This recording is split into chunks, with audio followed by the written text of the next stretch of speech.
Wtorek pierwsze skrzypce odkrywały akcje spółek energetycznych, których rosnące ceny przyczyniły się do osiągnięcia przez indeks Standard & Poor's 500 najwyższego poziomu od lipca ubiegłego roku.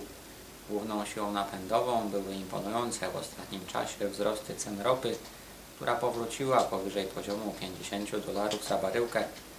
Rynek walutowy po poniedziałkowym przemówieniu Janet Yellen wobec pustego kalendarza makroekonomicznego usunął się w cień, a na notowaniach głównych par walutowych nie zaszły większe zmiany.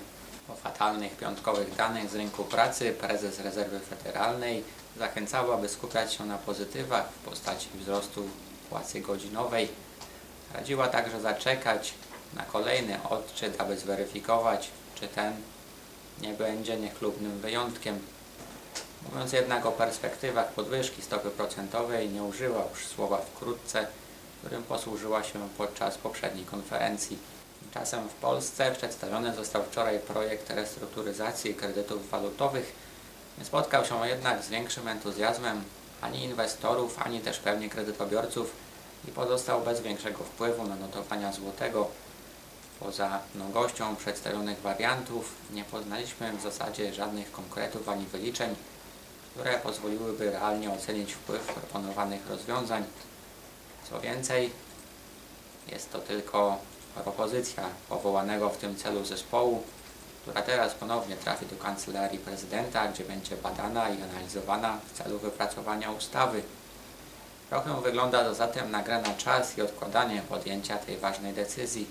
Eksperci KPRP zalecają w swoim projekcie zwrot przez banki kwot nadpłaconych z tytułu spreadów walutowych, przewalutowanie kredytu po kursie sprawiedliwym lub zwrot nieruchomości w zamian za anulowanie zobowiązania. Operacje restrukturyzacji będą przeprowadzane dobrowolnie, w przeciwieństwie do scenariusza węgierskiego, gdzie przewalutowanie wszystkich kredytów hipotecznych zostało narzucone przymusowo. Zobaczmy jeszcze, jak wyglądają notowania złotego. Na franku trwa korekta ostatnich spadków i złoty delikatnie traci. Szwajcarska waluta wybiła się z kanału spadkowego, ale póki co nie zdołała sforsować oporu na 3,9930. Dobre dane o PKB w Eurolandzie sprzyjają dalszemu umocnieniu złotego, który będzie zmagał się teraz ze wsparciem na 4,35. Dziś odbędzie się posiedzenie Rady Polityki Pieniężnej. Mało prawdopodobne, by stopa procentowa uległa zmianie, ale warto przyjrzeć się komunikatowi po posiedzeniu. Dolar mknie na południe, przebijając kolejne wsparcia. Najbliższe poziomy obrony to 3,8315 oraz 3,80.